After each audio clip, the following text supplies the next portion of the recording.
What's up, everybody? Now you know what time it is again. Of course, it's time for another review, and today I'll be reviewing the movie Scream, the original that came out in 1996, directed by Wes Craven. Now, all month long, this is October. This is October 5th, 2021. I'll be talking about four horror films because this is the month of Halloween that I think are really great horror films and really set a standard and really truly embody what a horror film is. And the first one will be Scream. Scream, as you can see, I have it on DVD and I have the special features as well. I saw this movie when I was 13 years old. It came out when I was 12. And a month later, I turned 13 and I saw it on VHS in the 90s, in 1997, spring of 1997.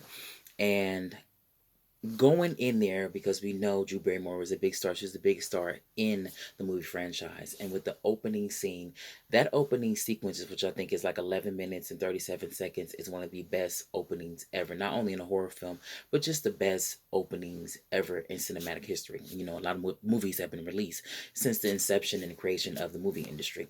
But it's great. It really sets the tone of what this franchise is all about. And of course, we thought, spoiler alert, Drew Barrymore's character was going to survive and be the heroine, the scream queen of this franchise.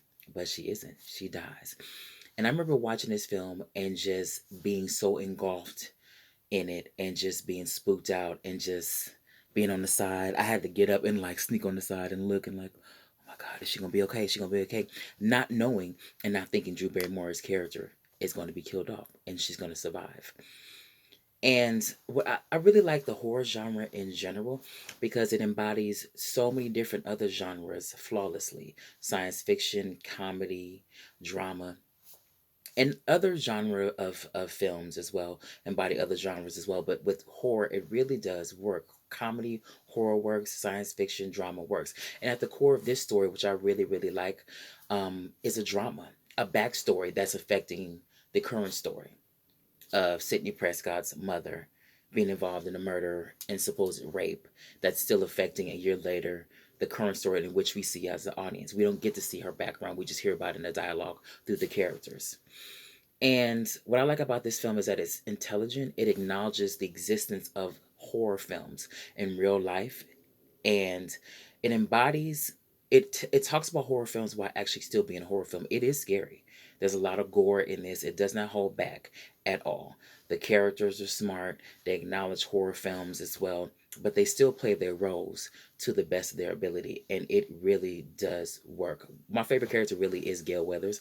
I just like her tenacity and relentlessness of being the reporter and getting the story. And Sydney's mad at, like, you wrote a book, my mother. She's like, somebody's gonna write a book about it. This is a huge case, of course. And she's not lying. You know what I mean? Someone's gonna write a book about it, cash in on it, and capitalize on it, and tell the truth, and really go to the source. And everybody plays their character role. The teenagers, the teachers, the adults in general, and even the killers. I thought the actual motivation of the kill was really great and understandable to a limit as well. And I thought the characters, the two revealing, spoiler alert, of them revealing that was two killers. I actually guessed it before the revealing. When I first watched the movie, there was two killers because one minute he's here, and the next minute they're over there. And so actually predicted it before the end of the film that was revealing that it was two characters. But I really did enjoy this film as a kid, and I also still enjoy this film as an adult. And I recommend watching it not only during the year, but of course on Halloween, because it just sets the precedent for what an actual horror film should be. So, with that said, I give this film a solid B. Now, please subscribe to my page if you like what you see, because I will be uploading at least one video a week reviewing something.